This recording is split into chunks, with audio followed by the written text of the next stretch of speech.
இறை அன்பு கொண்ட நண்பர்களே, இந்த மன்மதத்தை பற்றிய சில விஷயங்கள் ஏற்கனவே நம்ம சொல்லியிருந்தோம். மன்மதம் பற்றிய சில விஷயங்கள் நிறைய நண்பர்களுக்கு வருபவர்கள் சந்தேகம் கேட்கிறீர்கள் என்பதற்காக நம்ம பேசியிருந்தோம். சில விளக்கங்களும் கொடுத்திருந்தோம். இதனுடைய முதல் பகுதியாக இதை நான் வெளியிடுறேன். இன்னும் தொடர்ந்து ஒரு 2-3 பகுதிகள் வருவதற்கான வாய்ப்புகள் இருக்குது. தொடர்ந்து பாருங்கள். இதனுடைய விளக்கங்கள் தேவை என்றால் உங்களுடைய சந்தேகங்களையும் கேள்விகளையும் எழுப்புங்கள். நம்ம தற்போது இப்போ இந்த மன்மதத்தை பற்றி, இந்த ரதி மன்மத ரகசியங்களை பற்றி கொஞ்சம் கொஞ்சமாக சொல்லுவோம். ஏன்னா நீங்களும் நிறைய நேரம் கேட்பதற்கு தயாராக இல்லை, நானும் ரொம்ப நேரம் பேசுவதற்கு தயாராக இல்லை. இதுதான் உண்மை. காலம் உங்களையும் என்னையும் வெகு வேகமாக விரட்டி கொண்டு செல்கிறது. ஆகவே இந்த மன்மதத்தை பற்றி ஒரு அற்புதமான ஒரு சிறு கதை, இது கதை இல்லை, நடந்த சம்பவமாக நம்பப்படுகிறது. இந்த நம்பப்படுகிறது சிறு கதையோடு உங்களை நான் வரவேற்கிறேன். நீங்கள் எல்லாம் கோயிலுக்கு போயிருக்கிறீங்களா? கோயில் திருவிழாக்கள், தேர் திருவிழாக்கள் இங்கெல்லாம் போயிருக்கிறீங்களா? போயிருந்தீங்க அப்படின்னாக்கா அந்த கோயில் திருவிழாக்களில் பார்த்தீங்கன்னாக்கா ஒரு சிற்பங்கள்லாம் இருக்கும். அந்த கோயில்கள் சிலைகளில், கோயில் திருவிழாக்களில் எல்லா இடங்களையும் சிற்பங்கள் நிறையா இருக்கும். இந்த சிற்பங்கள்லாம் நீங்கள் உற்று நோக்கி இருக்க மாட்டீர்கள் என்று நினைக்கிறேன். அதற்காக அந்த திருவிழாக்களில் எடுக்கப்பட்ட, தேர்களில் எடுக்கப்பட்ட சில சிற்பங்கள் உங்களுக்கு காட்டுகிறேன். அந்த சமீபத்தில் எடுக்கப்பட்ட சில சிற்பங்கள், ஏற்கனவே எடுத்து வைக்கப்பட்ட சில சிற்பங்களினுடைய ஃபோட்டோஸ்கள், இதெல்லாம் உங்களுக்கு நான் தர்றேன், பாருங்கள். ஏன் இதை கொண்டு போய் கோவில்களில் வச்சிருக்கிறாங்க? இதுக்கு ஒரு காரணம் வேணும் இல்லையா? கோவில் புனிதமான இடம் அப்படிங்கிறீங்க. அதனால் பார்த்தீங்கன்னாக்கா ரொம்ப புனிதமான இடம் தான் கோயில். இந்த புனிதமான இந்த கோயில் இடத்துல கொண்டு போய் கோவில் தேர்களிலும் கோவில் சிற்பங்களிலும் ஏன் வைத்திருக்கிறார்கள் என்பதற்கான ஒரு விளக்கம் எல்லோருக்கும் தேவைப்படும். நீங்கள் பார்த்துருக்காதனால உங்களுக்கு அந்த விளக்கங்களை நான் உங்களுக்கு சொல்கிறேன். இனி வரும் காலங்களில் அந்த கோவில்களில் போய் பாருங்கள். சிற்பங்கள் மேலே அண்ணாந்து பார்த்தீங்க அப்படின்னா, ராஜகோபுரங்கள் அண்ணாந்து பார்த்தீங்கன்னாக்கா சில சிற்பங்கள் செதுக்கியிருப்பாங்க. அதே மாதிரி பார்த்தீங்கன்னா தேர்களில் மேக்சிமம் இருக்கும். நீங்கள் பக்கத்தால் இருந்து அருகாமையில் இருந்து பார்க்குற மாதிரியே சில சிற்பங்கள் இருக்கும். தேர் சிற்பங்கள். அதனால் அந்த தேர் சிற்பங்களையும் நீங்கள் இங்கே பார்க்கலாம். அதற்கு முன்னாடி இந்த கதைன்னு சொன்னது பார்த்தீங்கன்னாக்கா, இந்த முத்தம் பிறந்த கதை. சந்தோஷமாக இருக்குது இல்லைங்க? முத்தம் பிறந்த கதை. இந்த முத்தம் பிறந்த கதை அப்படிங்கிறது ஒரு முனிவர். நான் எதையும் ப்ரிப்பேர் பண்ணி வச்சுட்டு பேசலைங்க. உங்களை பார்த்து தான் பேசிகிட்டு இருக்கிறேன். அதனால் டக்குன்னு அந்த நேம் ஞாபகத்துக்கு வர மாட்டேங்குது, பேர் ஞாபகத்துக்கு வர மாட்டேங்குது. அதனால் அந்த முத்தம் பிறந்த கதையை மட்டும் எனக்கு நினைவிறக்க வரைக்கும் சொல்லிடுறேன். இது சில ஆண்டுகளுக்கு முன்னால் படித்ததாக இருக்கலாம். கொஞ்சம் நினைவு இருக்கும் வரை நான் சொல்கிறேன். இல்லை என்றால் அந்த புத்தகத்தின் பெயர் உங்களுக்கு சொல்கிறேன். அந்த புத்தகத்தை நீங்கள் வாங்கி முழுமையாக வாசித்து பயன்பெறலாம். ஆகவே இந்த முத்தம் பிறந்த கதை அப்படிங்கிறது பார்த்தீங்கன்னாங்க, ஒரு மிகப்பெரிய முனிவர். அந்த முனிவருக்கு ஒரு மகள் இருக்கிறார். மிக அழகான மகள், ஒரு மகள் இருக்கிறார். அந்த மகளுக்கு பார்த்தீங்க அப்படின்னாக்கா ஒரு சருமரேகம், தொழுநோய் என்கின்ற அந்த சருமரேகம் விடுகிறது. நான் சொல்கிறது புரியுதுங்களா? தோல் அரிப்பு, இன்னைக்கு சோரியாசிஸ் மாதிரியான சருமரேகம் ஒரு தொழுநோய், தீராத தொழுநோய் என்று முனிவரும் நம்புகிறார். முனிவரும் நிறையா மருந்துகள், மாத்திரைகள் எல்லாத்தையும் கொடுத்து பார்த்தார். அவருடைய மருத்துவ முறையில் அவரால் சில விஷயங்கள் ஜெயிக்க முடியாமல் போச்சு. அதனால் பார்த்தீங்க அப்படின்னாக்கா இவள் ஒரு முடிவெடுக்கிறாள். மகள் வந்து இந்த நோயிலிருந்து நான் தப்பிக்க வழியே இல்லை, இந்த நோய் என்னை ரொம்ப துன்புறுத்துகிறது, இந்த நோய் துன்புறுத்தலிலிருந்து என்னை நான் பாதுகாத்து கொள்ள வேண்டும், இல்லை இந்த நோயிலிருந்து விடுபட வேண்டும் அப்படின்னு அவளுக்குள்ளார ஒரு சிந்தனை வந்த உடனே அவள் என்ன பண்ணுறா அப்படின்னு கேட்டிங்கனாக்க, சோமக்கொடி அப்படின்னு ஒரு கொடி இருக்குது. அது விஷம் வாய்ந்த ஒரு கொடி. அந்த சோம கொடியை வந்து பார்த்தீங்க அப்படின்னாக்கா நிறைய சாப்பிட்டாங்கனாக்கா மரணிக்கிறதுக்கும் வாய்ப்பு இருக்குது. மூலிகைகள் இது ரொம்ப முக்கியங்க. மூலிகையில் வந்து டோசேஜ் மற்ற இதெல்லாம் பார்த்திங்கன்னா தெரியாமல் அளவுக்கு அதிகமாக சாப்பிட்டதுனாவோ மற்ற விஷயங்கள் பண்ணணுன்னாவோ சில பக்க விளைவுகள் வருவதற்கான வாய்ப்பு இருக்குது. அதனால் பார்த்திங்கன்னா அந்த சோமக்கொடி போதை தரக்கூடிய அந்த கொடி வகை தான் இப்போதும் இருக்கிறது. சோமக்கொடிங்கிறது வந்து இப்போதும் இருக்கிறது. அந்த இதிலிருந்து தான் இந்த சோமபானம் சுறாபானம் என்று நம் முன்னோர்கள் தயாரித்தார்கள். சூடு பண்ணி ஆவியாக்காத அந்த பானங்களுக்கு பேர் சோமபானம். அந்த ப்ராசஸ் முறை பண்ணுறாங்க இல்லைங்களா, செயற்கை முறையில் பண்ணக்கூடிய வடிகட்டுதல், காய்ச்சுதல், இந்த மாதிரியான முறைகளுக்கு வந்து பேர் பார்த்திங்கனாக்குங்க சுறாபானம், சோமபானம், சுறாபானம். இந்த மாதிரி 2 வகையான பானங்கள் நம் முன்னோர்கள் நிறைய பிரித்து வைத்திருக்கிறார்கள்.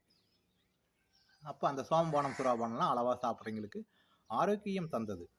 நான் மது அருந்துவது தவறு இல்லையா அப்படிங்கிறத பற்றியெல்லாம் நான் பேச வரல. இந்த முனிவருடைய மகள் போய் அந்த சோமக்கொடியை பிடித்து கடித்து சுவைத்து அந்த சாறை பருக முயற்சிக்கிறார். இந்த சோமக்கொடியிலிருந்து யாராவது பானம் தயார் செய்கிறார்கள் என்றால் இது இந்திரனுக்கு படைப்பது வழக்கம். பெரும் வகையான அளவில் செக்கலில் போட்டு இடிச்சோ இல்லை உரலில் போட்டு ஆட்டியோ பெரும் வகையில் வந்து இந்த பானத்தை வந்து தயார் பண்ணி நொதியூட்டல் செய்து மக்களுக்கு வழங்குவது அந்த கால திருவிழாக்களில் வழக்கம். இன்று பனம் பதனி போல, பனைமரத்தினுடைய அந்த பதனி போல அந்த காலத்தில் வழங்கியிருக்கிறார்கள். எல்லோருக்கும் சந்தோஷம் தரக்கூடிய, உற்சாகம் தரக்கூடிய ஒரு பானமாக கொடுத்திருக்கிறார்கள். இவள் என்ன செய்கிறாள் என்றால் அந்த சோமக்கொடியை பிடித்து கடித்து அந்த சோமக்கொடியினுடைய சாறை பருக முயற்சிக்கிறார். அந்த பருக முயற்சிக்கும் நேரத்தில் இந்திரன் வந்து விடுகிறான். யார் இங்கே சோமக்கொடியை பறித்தது என்று இந்திரன் வந்து ஒரு கேள்வி கேட்கிறார். நான் தான் பறித்தேன் சோமக்கொடியை. எதற்காக பறித்தாய் என்ற கேள்விக்கு இது பண்ணுறேன். நான் வந்து இதை சாப்பிட்டு விட்டு மரித்து போவதற்காக பறித்தேன். ஏன் நீ மரித்து போக வேண்டும் அப்படிங்கிற கேள்வி எல்லாம் இந்திரனுக்கு வரவே இல்லை. அவர் தான் அந்த சோமபானம் சாப்பிடுவதில் ரொம்ப அந்த உற்சாகமாக இருக்கிறார் இல்லையா. எனக்கு சோமபானத்தை கொடு என்கிறாள். சோமபானம் இல்லை என்கிறார். இல்லை, சோமக்கொடி பறித்தாயே, அந்த சோமபானம் எங்கே என்கிறார். உடனே அவள் வந்து சொல்கிறாள், எனது வாயிலே இருக்கிறது சோமபானம் அப்படிங்கிறாங்க. பரவாயில்லை கொடு என்று அந்த சோமபானம் வந்து உள்ளே இருக்கின்ற அந்த உமிழ்நீரோடு சேர்த்த அந்த சோமபானத்தை அவன் பருகுகிறான். பருகிய உடனேயே இந்திரன் சொல்கிறார், இது போன்ற ஒரு சோமபானத்தை நான் இதுவரையிலும் உண்டதில்லை, இவ்வளவு ருசிகரமான ஒரு சோமபானமாக இருக்கிறது அப்படின்னு சொல்லிட்டு இந்திரன் வந்து, சரி இப்போது சொல், உன்னுடைய எதற்காக சோமக்கொடியை பிடுங்கி உண்டு சாக நினைத்தாய், மறிக்க நினைத்தாய் அப்படின்னு சொல்லிட்டு கேள்வி கேட்கிறாரு. அப்படின்னு கேட்டோடனே அவளுக்கு வந்து, ஆமாம், எனக்கு வந்து பார்த்தீங்க அப்படின்னாக்கா இந்த மாதிரி தீராத ஒரு சர்ம ரோகம் இருக்கிறது, ரொம்ப நாளாக எனக்கு தீரவில்லை, இதிலிருந்து நான் விடுபட வேண்டும் அப்படின்னு சொல்லிட்டு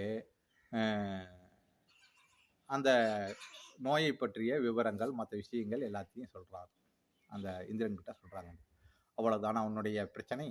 சரி, எனக்கு நீ மிக அந்த அமிர்தத்தை கொடுத்திருக்கிறாய், மிக சுவையான அந்த சோமபானத்தை எனக்கு கொடுத்திருக்கிறாய். இதுவரை நான் அது மாதிரியான ஒரு சோமபானத்தை நான் உண்டது இல்லை. ஆகவே உன்னுடைய இந்த கர்மா நோயிலிருந்து உனக்கு விடுதலை அளிக்கிறேன் அப்படின்னு சொல்லிட்டு அவளுடைய அந்த நோயை போக்கி வரம் தருகிறார். அந்த வரத்தினால்தான் இந்த முத்தம் பிறந்ததாக சொல்லப்படுகிறது. இந்திரன் முதலில் முத்தமிட்டவர் இந்திரன். இன்னைக்கு நீங்க நிறைய படங்கள்ல பாக்குறீங்க, எல்லாத்திலையும் பாக்குறீங்க. இதெல்லாம் வேற விஷயம். இதுதான் முத்தம் பிறந்த கதை. இது தவறா சரியா அப்படிங்கிற ஆராய்ச்சியை நான் உங்களுக்கும் தரவில்லை, நானும் அதை செய்யவில்லை. நான் படித்தது இந்த நேரத்தில் உங்களுக்கு சொல்ல விரும்புகிறேன். ஆகவே இந்திரனே அனுபவித்த அந்த சோம பானத்தினுடைய அந்த சுவை நீங்கள் எல்லோரும் பருகுங்கள். அந்த முத்தத்தினுடைய சுவை நீங்கள் எல்லோரும் அனுபவியுங்கள். இதில் எந்த விதமான தவறுதலும் இல்லை. இந்த உலகத்தில் தவறுகள் என்று எதுவுமே இல்லை. உங்களுடைய கண்ணோட்டத்தின் மூலமும், உங்களுடைய பார்வையின் மூலமும், உங்களுடைய வெளித்தோற்றத்தின் மூலமும், உங்களுடைய செயலின் மூலமும் தான் நடக்கிறது. ஆகவே நீங்கள் உங்களுடைய உள்ளூர மனதளவில் இது போன்ற விஷயங்களை தவறுதலாக புரிந்து கொள்ள வேண்டாம். நீங்களும் இந்த இதை படித்திருக்கலாம், ஏதோ ஒரு புத்தகத்திலேயோ ஏதோ ஒரு நீங்கள் அதில் படிச்சிருந்தீங்க அப்படின்னாக்க எனக்கு சொல்லலாம், இந்த மாதிரியான விஷயங்களை சொல்லலாம். அதுதான் ஒரு கவிஞர் கூட ஒரு பாட்டு எழுதியிருந்தார். இந்திரன் தோட்டத்து முந்திரியே, நீ மன்மத நாட்டுக்கு மந்திரியே அப்படின்னு சொல்லிட்டு ஒரு பாடல் வரி வரும். முந்திரிக்கே பார்த்தீங்கன்னாக்க இந்த மன்மதத்தை தூண்டக்கூடிய காமத்தை, உங்களுக்கு புரியுற மாதிரி சொன்னால் காமத்தை தூண்டக்கூடிய, காமங்கிறதுக்கு நிறைய பொருள் இருக்குது. ஆசை, அது மட்டும் இல்லாமல் நிறைய பொருள் இருக்குது. காமங்கிறது நீங்கள் நினைக்கிறது மட்டும் காமம் இல்லை, ஆசையே மிகச்சிறந்த காமம். சரிங்களா? அதனால் நம்மளுடைய தமிழ் மொழியினுடைய சில சொற்களை நம்ம அந்த தமிழ் மொழியினுடைய உரையிலிருந்து பயன்படுத்தும் போது உங்களுக்கு சில விஷயங்கள் தவறுதலாக தெரியும். அதனால் எதையுமே தவறுதலாக நீங்களாக ஒன்றை புரிந்து கொள்ள வேண்டாம். இப்போ நானே பேசுகிறப்ப பார்த்தீங்கன்னாக்க இரட்டை சொல் வரும், ஒரு ஆங்கில சொல் வரும், இல்லைன்னா ஏதோ ஒரு சொல் கலந்து வரும். ஏன்னா இப்படி நம்ம பழகிட்டோம், எல்லாத்துக்கும் கூட பேசி பேசி பழகி இப்படியே பழகிட்டோம். நான் முடிந்தவரை உங்களோடு தூய தமிழில் உரையாட முயற்சிக்கிறேன். எனவே அந்த முத்தம் பிறந்த கதை சுவாரஸ்யமாக இருந்திருக்கும் என நம்புகிறேன். நான் எதையுமே ப்ரிப்பேர் பண்ணிக்கிறது இல்லைங்க, ரெடி பண்ணி வச்சுக்கிட்டெல்லாம் பேசுகிறதே கிடையாது. அதனால் இன்றைக்கி இதை பேசணும்னு நினைக்கிறவங்கக்கிட்ட இந்த டைட்டிலில் அதனால் இந்த தலைப்பில் உங்க கூட நான் பேசியிருக்கிறேன். அதனால் பார்த்தீங்கன்னாக்குங்க, இந்த சோமபானம் சுறாபானத்தை பற்றிய அடுத்த பகுதியில் நம்ம சில விளக்கங்கள் தருவோம். இந்த முதல் பகுதியில் பார்த்தீங்க அப்படின்னாக்கா ஆரோக்கியமான உணவு எடுத்துக்கங்க. நல்ல ஆரோக்கியமான உணவு எடுத்துக்கங்க. நல்ல உணவுகள், பேரிச்சம்பழம், நெல்லிக்காய், அதுக்கு மேலே இருக்குதுன்னா முந்திரி, இது அதாவது ட்ரை உணவுகள் அதாவது ட்ரை ஃப்ரூட் அப்படின்னு சொல்லுவாங்க. காய்ந்த விதை உணவுகள் அதெல்லாம் எடுத்துக்கங்க. கொஞ்சம் ஆக்ரோட்டு இந்த மாதிரியான இதெல்லாம் எடுத்துக்கங்க. தேன் எடுத்துக்கங்க, டெய்லி ஒரு ஸ்பூன் தேன் எடுத்துக்கங்க. நல்ல சைவராக இருந்தால் அதுக்கு அந்த மாதிரி நிலக்கடலை இதெல்லாம் எடுத்துக்கங்க. கொஞ்சம் டெய்லி ஒரு கைப்பிடி நிலக்கடலை ஊற வைத்து நீங்கள் சாப்பிட்லாம், தண்ணியில் ஊற வச்சு சாப்பிட்லாம். அப்படியே சாப்பிட்டீங்கன்னா கொஞ்சம் பித்தம் வரும். இதில் அந்த மேலே இருக்கிற அந்த தோல் இருக்கக்கூடிய அந்த செம்மை நிறம் போகும் வரை தண்ணீரில் ஒரு 12 மணி நேரம் ஊற வைத்து நீங்கள் சாப்பிடலாம். சாப்பிட்டீங்க அப்படின்னா இது எல்லாமே உங்களுடைய நரம்பு மண்டலத்தை பலப்படுத்தும். இதற்கு மேல் மூலிகை மருந்துகள் என்று சில இருக்குது. அது நம்ம முழுமையாக தூய்மை செய்து நல்லபடியாக இந்த மாதிரி விஷக்கொடிகள் என்று நமக்கு தெரியும், அதெல்லாம் சுத்தமாக அதில் இருக்கிற விஷங்கள் எல்லாம் எடுத்து அதை ரிமூவ் பண்ணிட்டு முதல்ல நம்ம அந்த ஒரு வேளையோ 2 வேளையோ நம்ம சாப்பிட்டு பார்க்குறோம் அந்த மருந்தை. இந்த மருந்து பாதிப்பு உண்டு பண்ணுகிறதா என்பதை நான் சாப்பிட்டு பார்ப்பேன். எல்லா மருந்துகளையும் நான் ஒரு வேளையாவது சுவைத்தாவது பார்ப்பேன், என்ன சுவையில் இருக்குது. ஏன்னா உங்களுக்கு கசப்பு இருக்குதா, காரம் இருக்குதா, உங்களால் சாப்பிட முடியுமா முடியாதா அப்படிங்கிறது எனக்கு சொல்ல தெரியணும் இல்லையா. இது கசக்காதுங்க, அந்த மருந்து நீங்கள் சாப்பிடலாம், வெறும் வாயிலே சாப்பிடலாம், அப்படியே சப்பியை சாப்பிடலாம் அப்படின்னு சொல்ல தெரியணும் இல்லையா. அதனால் இந்த சோம கொடியினுடைய அந்த மருந்துகள், சோமக்கொடி சார்ந்த சில தனியாக அந்த கொடியை மட்டும் யூஸ் பண்ண முடியாது. வேற கொடிகள், இலை வகைகள், வேறு வகைகள், கிழங்கு வகைகள், விதை வகைகள், இவைகளை எல்லாம் சேர்த்து நம்ம வந்து ஒரு நல்ல மருந்தாக தயார் செய்கிறோம். அது நம்மிட வேண்டுமானாலும் கேட்டு நீங்கள் பெற்றுக்கொள்ளலாம். ஆகவே இந்த ஒரு அற்புதமான இந்த புதிரான விஷயத்தை, புனிதமான விஷயத்தை நீங்கள் தவறுதலாக யாருக்கும் பரப்பாதீர்கள். எல்லா வார்த்தைகளும் தமிழில் மிக அழகான வார்த்தை இருக்கிறது. தமிழில் பார்த்தீங்கன்னா எல்லா சொற்களும் ரொம்ப அழகா இருக்குது. சரிங்களா. நீங்கள் இன்று தவறுதலாக பயன்படுத்தக்கூடிய ஒரு வார்த்தை தமிழிலே அதற்கு ஆலிங்கனம் என்று பெயர். சரிங்களா. அதனால் இந்த வார்த்தைகளுக்கு பொருள் புரிஞ்சுக்கிறீங்க புரிஞ்சுக்குங்க. நான் வந்து ஏன்னா இந்த சோசியல் மீடியா மற்றதெல்லாம் நம்ம பேசுகிறதுனால வந்து பார்த்திங்கனாக்குங்க, நான் வந்து என்னால் ரொம்ப வல்கராக பேச முடியாது. என்னால் வந்து அவ்வளோ அதாவது அவ்வளோ வெளிப்படையாக பேசணுங்கிற அவசியம் இல்லை. வெளிப்படையாக பேசும் நண்பர்கள் இருக்கிறார்கள். அதனால் அது பற்றி நமக்கு வந்து தேவையில்லை. நம்ம வந்து என்ன பேச போகிறோம், நம்ம எப்படி பேச போகிறோம், இதுதான் நம்ம வந்து நம்முடைய இந்த முதல் பகுதியினுடைய ஒரு தெளிவாக இருக்கட்டும். நீங்களும் தெளிவடையுங்கள். இந்த மன்மதத்தை அனுபவிக்கும் போதோ, மன்மதத்துக்கு செல்லும் போதோ, கணவன் மனைவி இருவரும் ஒரு ஆழ்ந்த ஒரு வெறுமனமான மனநிலையில் இருக்க வேண்டும். இந்த வெறுமனமான மனநிலை மட்டுமே உங்களை ஒரு தேர்ந்தெடுத்த மன்மதத்திற்கு அழைத்து செல்லும். இதிலேயே இந்த மன்மதத்திலேயே பார்த்தீங்க அப்படின்னாக்க வந்து ஆண் குழந்தை பெறுவது, பெண் குழந்தை பெறுவது போன்ற நிறையா விஷயங்களுக்கு இந்த மன்மதத்தின் மூலியமாகவே நம்ம தேர்ந்தெடுத்து கொள்ளலாம். தேர்ந்தெடுத்து கொள்வது என்பது அது உங்களுடைய பயிற்சி முறை. சாதாரணமாக நீங்கள் பார்க்குறீங்கனாக்கா உங்களுடைய மூச்சை கவனியுங்கள். உங்களுடைய மூச்சு மட்டும் எப்படி போகுது, எப்படி வருதுங்கிறது கவனிங்க. கவனிச்சுட்டு எனக்கு அதனுடைய விளக்கங்கள் சொல்லுங்கள். ஏன்னா இதை கவனிச்சிங்கன்னா தான் மற்ற விஷயங்கள், நான் சொல்ல போகிற விஷயங்கள் உங்களுக்கு புரியும். ஆகவே நண்பர்களே, எங்களிடம் வேண்டுமானால் மருந்து பெற்றுக்கொள்ளுங்கள். உங்களுக்கு அருகாமையில் உள்ள மருத்துவரிடம், சித்த மருத்துவரிடம், எந்த சித்த மருத்துவராக இருந்தாலும் பரவாயில்ல, நல்ல மருந்து தான் கொடுப்பாங்க. எல்லோரும் நல்லா தான் ஓரளவுக்கு பண்ணுறாங்க, ஒன்றும் பிரச்சனை இல்லை. ஒரு சில தேர்ந்தவர்கள் தான் சித்த மருத்துவ மருந்துகளை தயாரிக்கிறார்கள். பெருங்கம்பெனிகள் கூட தயாரிக்கிறது பார்த்திங்கனாக்கங்க, அவங்க பார்த்திங்கன்னா விலை கொஞ்சம் குறைவாக இருக்கும். மற்றபடி பார்த்திங்க அப்படின்னாக்கா அவங்களும் நல்லா தான் பண்ணுறாங்க ஓரளவுக்கு. நான் எந்த கம்பெனி என்ன அப்படிங்கிறது கம்பெனியினுடைய பேரெல்லாம் சொல்ல மாட்டேன்.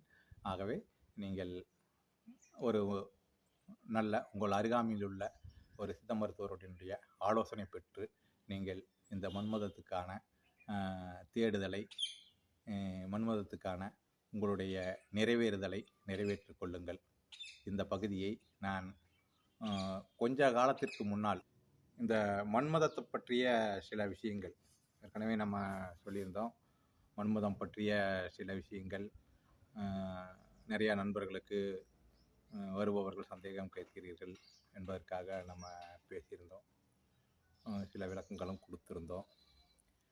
இதனுடைய முதல் பகுதியாக இதை நான் வெளியிடுறேன். வந்து இன்னும் தொடர்ந்து ஒரு 2-3 பகுதிகள் வருவதற்கான வாய்ப்புகள் இருக்குது. வந்து தொடர்ந்து பாருங்கள்.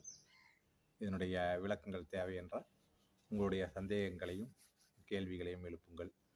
நம்ம தற்போது இப்போ இந்த மன்மதத்தை பற்றி, இந்த ரதி மன்மத ரகசியங்களை பற்றி கொஞ்சம் கொஞ்சமாக சொல்லுவோம். ஏன்னா நீங்களும் நிறைய நேரம் கேட்பதற்கு தயாராக இல்லை, நானும் ரொம்ப நேரம் பேசுவதற்கு தயாராக இல்லை. இதுதான் உண்மை. காலம் உங்களையும் என்னையும் வெகு வேகமாக விரட்டி கொண்டு செல்கிறது.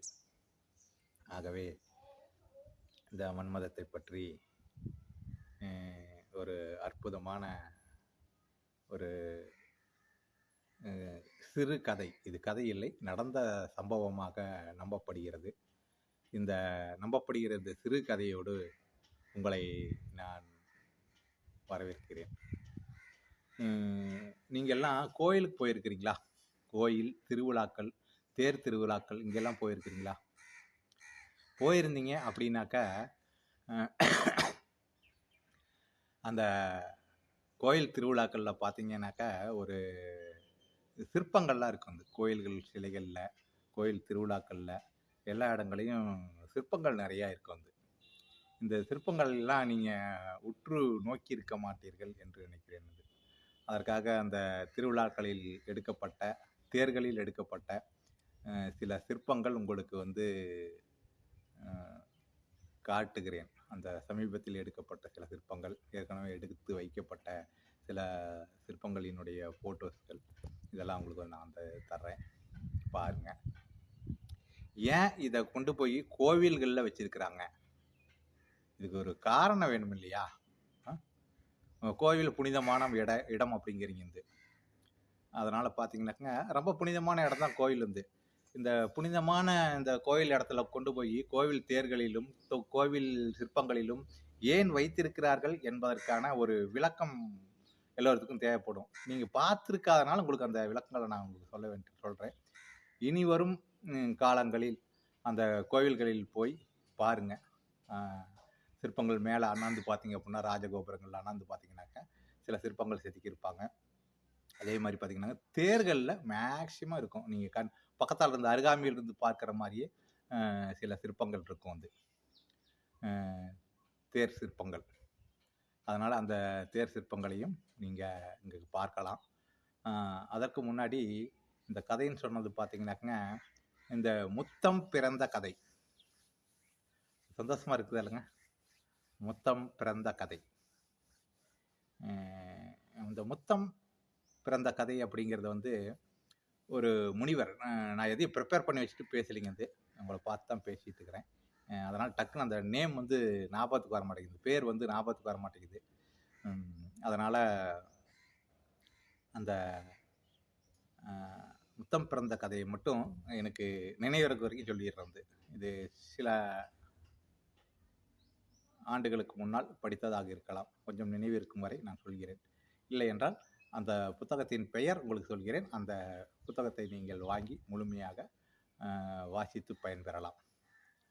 ஆகவே இந்த முத்தம் பிறந்த கதை அப்படிங்கிறது பார்த்தீங்கன்னாங்க, ஒரு மிகப்பெரிய முனிவர். அந்த முனிவருக்கு ஒரு மகள் இருக்கிறார். மிக அழகான ஒரு மகள் இருக்கிறார். அந்த மகளுக்கு பார்த்தீங்க அப்படின்னாக்கா ஒரு சருமரேகம், தொழுநோய் என்கின்ற அந்த சருமரேகம் விடுகிறது. நான் சொல்கிறது புரியுதுங்களா? தோல் அரிப்பு, இன்னைக்கு சோரியாசிஸ் மாதிரியான சருமரேகம் ஒரு தொழுநோய், தீராத தொழுநோய் என்று முனிவரும் நம்புகிறார். முனிவரும் நிறையா மருந்துகள், மாத்திரைகள் எல்லாத்தையும் கொடுத்து பார்த்தார். அவருடைய மருத்துவ முறையில் அவரால் சில விஷயங்கள் ஜெயிக்க முடியாமல் போச்சு. அதனால் பார்த்தீங்க அப்படின்னாக்கா இவள் ஒரு முடிவெடுக்கிறாள். மகள் இந்த நோயிலிருந்து நான் தப்பிக்க வழியே இல்லை, இந்த நோய் என்னை ரொம்ப துன்புறுத்துகிறது, இந்த நோய் துன்புறுத்தலிலிருந்து என்னை நான் பாதுகாத்து கொள்ள வேண்டும், இல்லை இந்த நோயிலிருந்து விடுபட வேண்டும் அப்படின்னு அவளுக்குள்ளார ஒரு சிந்தனை வந்த உடனே அவள் என்ன பண்ணுறா அப்படின்னு கேட்டிங்கன்னாக்க, சோமக்கொடி அப்படின்னு ஒரு கொடி இருக்குது. அது விஷம் வாய்ந்த ஒரு கொடி. அந்த சோம கொடியை பார்த்தீங்க அப்படின்னாக்கா நிறையா சாப்பிட்டாங்கனாக்கா மரணிக்கிறதுக்கும் வாய்ப்பு இருக்குது. மூலிகைகள் இது ரொம்ப முக்கியங்க. மூலிகையில் டோசேஜ் மற்ற இதெல்லாம் பார்த்திங்கன்னா தெரியாமல் அளவுக்கு அதிகமாக சாப்பிட்டதுனாவோ மற்ற விஷயங்கள் பண்ணணுன்னாவோ சில பக்க விளைவுகள் வருவதற்கான வாய்ப்பு இருக்குது. அதனால் பார்த்திங்கன்னா அந்த சோமக்கொடி போதை தரக்கூடிய அந்த கொடி வகை தான் இப்போதும் இருக்கிறது. அந்த சோமக்கொடிங்கிறது இப்போதும் இருக்கிறது. அந்த இதிலிருந்து தான் இந்த சோமபானம் சுறாபானம் என்று நம் முன்னோர்கள் தயாரித்தார்கள். சூடு பண்ணி ஆவியாக்காத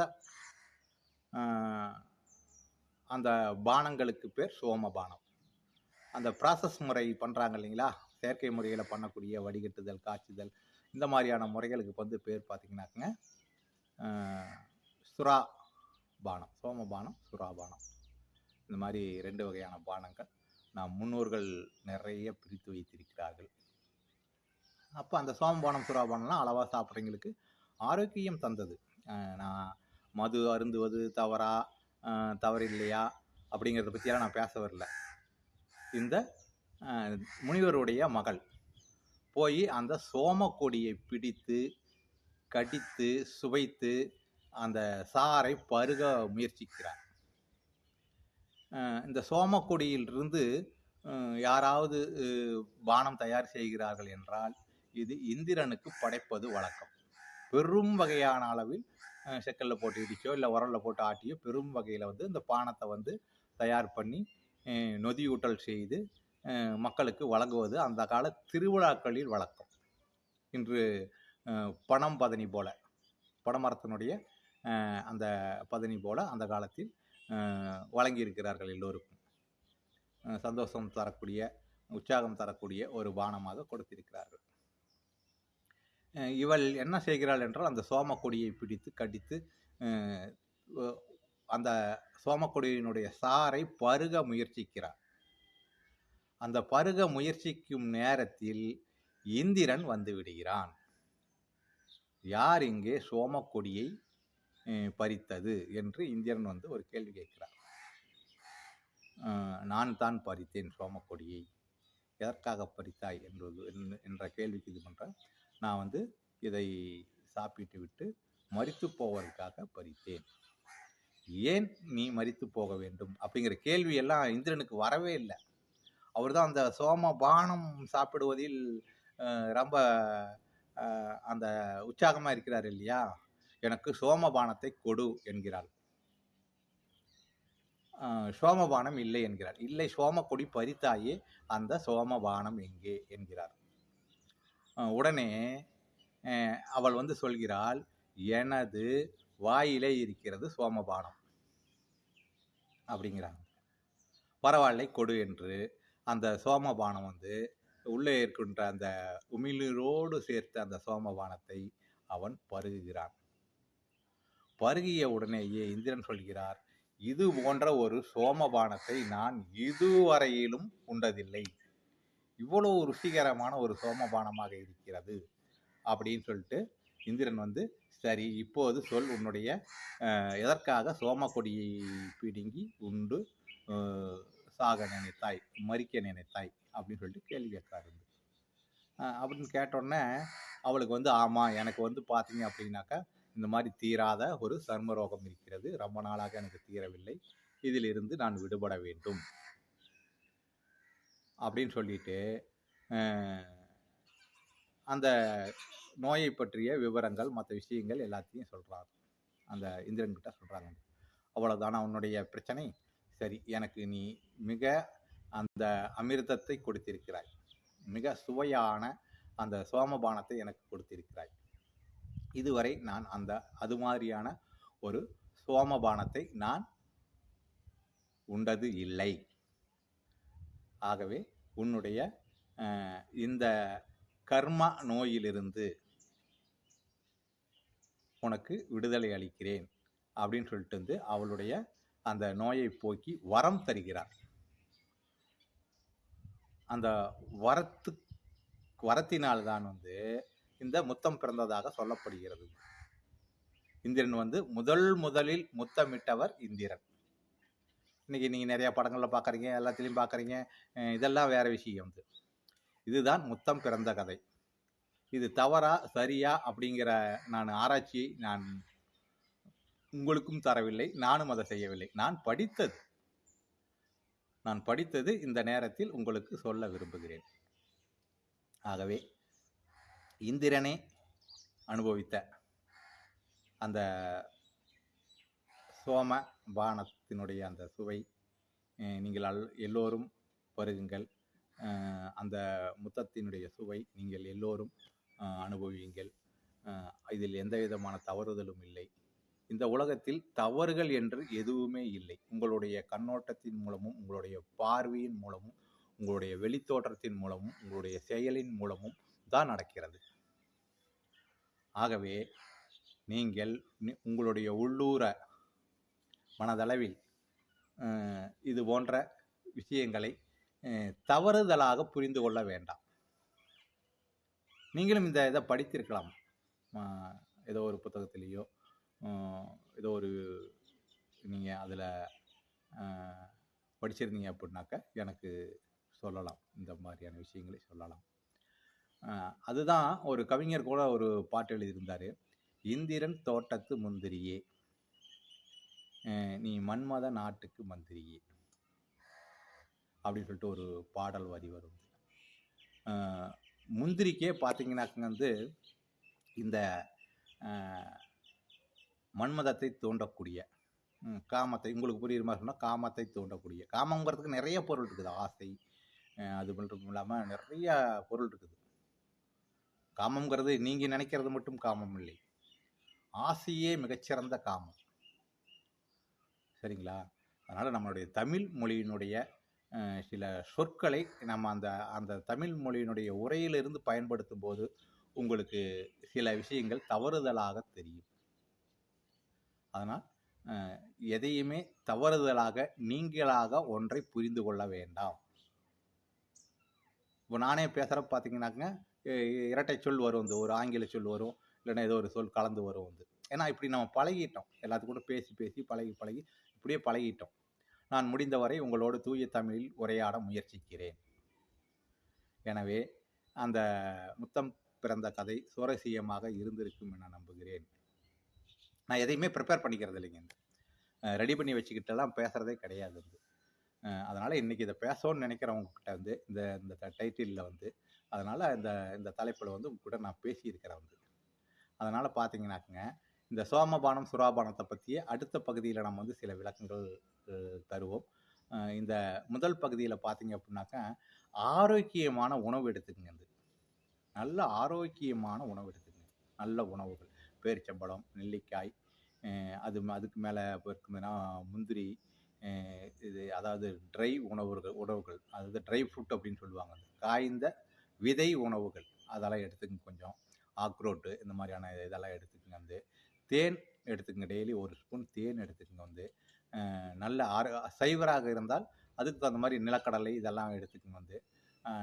கொஞ்சம் டெய்லி ஒரு கைப்பிடி நிலக்கடலை ஊற வைத்து நீங்கள் சாப்பிட்லாம், தண்ணியில் ஊற வச்சு சாப்பிட்லாம். அப்படியே சாப்பிட்டீங்கன்னா கொஞ்சம் பித்தம் வரும். இதில் அந்த மேலே இருக்கிற அந்த தோல் இருக்கக்கூடிய அந்த செம்மை நிறம் போகும் வரை தண்ணீரில் ஒரு 12 மணி நேரம் ஊற வைத்து நீங்கள் சாப்பிடலாம். சாப்பிட்டீங்க அப்படின்னா இது எல்லாமே உங்களுடைய நரம்பு மண்டலத்தை பலப்படுத்தும். இதற்கு மேல் மூலிகை மருந்துகள் என்று சில இருக்குது. அதை நம்ம முழுமையாக தூய்மை செய்து நல்லபடியாக இந்த மாதிரி விஷக்கொடிகள் என்று நமக்கு தெரியும், அதெல்லாம் சுத்தமாக அதில் இருக்கிற விஷங்கள் எல்லாம் எடுத்து அதை ரிமூவ் பண்ணிட்டு முதல்ல நம்ம அந்த ஒரு வேளையோ 2 வேளையோ நம்ம சாப்பிட்டு பார்க்குறோம் அந்த மருந்தை. இந்த மருந்து பாதிப்பு உண்டு பண்ணுகிறதா என்பதை நான் சாப்பிட்டு பார்ப்பேன். எல்லா மருந்துகளையும் நான் ஒரு வேளையாவது சுவைத்தாவது பார்ப்பேன், என்ன சுவையில் இருக்குது. ஏன்னா உங்களுக்கு கசப்பு இருக்குதா, காரம் இருக்குதா, உங்களால் சாப்பிட முடியுமா முடியாதா அப்படிங்கிறது எனக்கு சொல்ல தெரியணும் இல்லையா? இது கசக்காதுங்க, அந்த மருந்து நீங்கள் சாப்பிட்லாம், வேறு வாயிலே சாப்பிட்லாம், அப்படியே சப்பியை சாப்பிட்லாம் அப்படின்னு சொல்ல தெரியணும் இல்லையா? அதனால் இந்த சோம கொடியினுடைய அந்த மருந்துகள், சோமக்கொடி சார்ந்த சில தனியாக இந்த கொடியை மட்டும் யூஸ் பண்ண முடியாது. வேறு கொடிகள், இலை வகைகள், வேறு வகைகள், கிழங்கு வகைகள், விதை வகைகள், இவைகளை எல்லாம் சேர்த்து நம்ம ஒரு நல்ல மருந்தாக தயார் செய்கிறோம். அது நம்மிட வேண்டுமானாலும் கேட்டு நீங்கள் பெற்றுக்கொள்ளலாம். ஆகவே இந்த ஒரு அற்புதமான இந்த புதிரான விஷயத்தை, புனிதமான விஷயத்தை நீங்கள் தவறுதலாக யாருக்கும் பரப்பாதீர்கள். எல்லா வார்த்தைகளும் தமிழில் மிக அழகான வார்த்தை இருக்கிறது. தமிழில் பார்த்தீங்கன்னா எல்லா சொற்களும் ரொம்ப அழகாக இருக்குது. சரிங்களா? நீங்கள் இன்று தவறுதலாக பயன்படுத்தக்கூடிய ஒரு வார்த்தை தமிழிலே அதற்கு ஆலிங்கனம் என்று பெயர். சரிங்களா? அதனால் இந்த வார்த்தைகளுக்கு பொருள் புரிஞ்சுக்குங்க. நான் வந்து ஏன்னா இந்த சோசியல் மீடியா மற்ற இதெல்லாம் நம்ம பேசுகிறதுனால வந்து பார்த்திங்கனாக்குங்க, நான் வந்து என்னால் ரொம்ப வல்கராக பேச முடியாது. என்னால் வந்து அவ்வளோ அதாவது அவ்வளோ வெளிப்படையாக பேசணுங்கிற அவசியம் இல்லை. வெளிப்படையாக பேசும் நண்பர்கள் இருக்கிறார்கள். அதனால் அது பற்றி நமக்கு வந்து தேவையில்லை. நம்ம வந்து என்ன பேச போகிறோம், நம்ம எப்படி பேச போகிறோம், இதுதான் நம்ம வந்து நம்முடைய இந்த முதல் பகுதியினுடைய ஒரு தெளிவாக இருக்கட்டும். நீங்களும் தெளிவடையுங்கள். இந்த மன்மதத்தை அனுபவிக்கும் போதோ, மன்மதத்துக்கு செல்லும் போதோ, கணவன் மனைவி இருவரும் ஒரு ஆழ்ந்த ஒரு வெறுமனமான மனநிலையில் இருக்க வேண்டும். இந்த வெறுமனமான மனநிலை மட்டுமே உங்களை ஒரு தேர்ந்தெடுத்த மன்மதத்திற்கு அழைத்து செல்லும். இதிலே இந்த மன்மதத்திலேயே பார்த்தீங்க அப்படின்னாக்க வந்து ஆண் குழந்தை பெறுவது, பெண் குழந்தை பெறுவது போன்ற நிறையா விஷயங்களுக்கு இந்த மன்மதத்தின் மூலியமாகவே நம்ம தேர்ந்தெடுத்து கொள்ளலாம். தேர்ந்தெடுத்து கொள்வது என்பது அது உங்களுடைய பயிற்சி முறை. சாதாரணமாக நீங்கள் பார்க்குறீங்கனாக்கா உங்களுடைய மூச்சை கவனியுங்கள். உங்களுடைய மூச்சு மட்டும் எப்படி போகுது, எப்படி வருதுங்கிறது கவனிங்க. கவனிச்சுட்டு எனக்கு அதனுடைய விளக்கங்கள் சொல்லுங்கள். ஏன்னா இதை கவனிச்சிங்கன்னா தான் மற்ற விஷயங்கள், நான் சொல்ல போகிற விஷயங்கள் உங்களுக்கு புரியும். ஆகவே நண்பர்களே, எங்களிடம் வேண்டுமானால் மருந்து பெற்றுக்கொள்ளுங்கள். உங்களுக்கு அருகாமையில் உள்ள மருத்துவரிடம், சித்த மருத்துவரிடம், எந்த சித்த மருத்துவராக இருந்தாலும் பரவாயில்ல, நல்ல மருந்து தான் கொடுப்பாங்க. எல்லோரும் நல்லா தான் ஓரளவுக்கு பண்ணுறாங்க, ஒன்றும் பிரச்சனை இல்லை. ஒரு சில தேர்ந்தவர்கள் தான் சித்த மருத்துவ மருந்துகளை தயாரிக்கிறார்கள். பெருங்கம்பெனிகள் கூட தயாரிக்கிறது பார்த்திங்கனாக்கா அவங்க பார்த்திங்கன்னா விலை கொஞ்சம் குறைவாக இருக்கும். மற்றபடி பார்த்திங்க அப்படின்னாக்கா அவங்களும் நல்லா தான் பண்ணுறாங்க ஓரளவுக்கு. நான் எந்த கம்பெனி என்ன அப்படிங்கிறது கம்பெனியினுடைய பேரெல்லாம் சொல்ல மாட்டேன். ஆகவே நீங்கள் ஒரு நல்ல உங்கள் அருகாமையில் உள்ள ஒரு சித்த மருத்துவருடைய ஆலோசனை பெற்று நீங்கள் இந்த மன்மதத்துக்கான தேடுதலை, மன்மதத்துக்கான உங்களுடைய நிறைவேறுதலை நிறைவேற்றிக் கொள்ளுங்கள். இந்த பகுதியை நான் கொஞ்ச காலத்திற்கு முன்னால்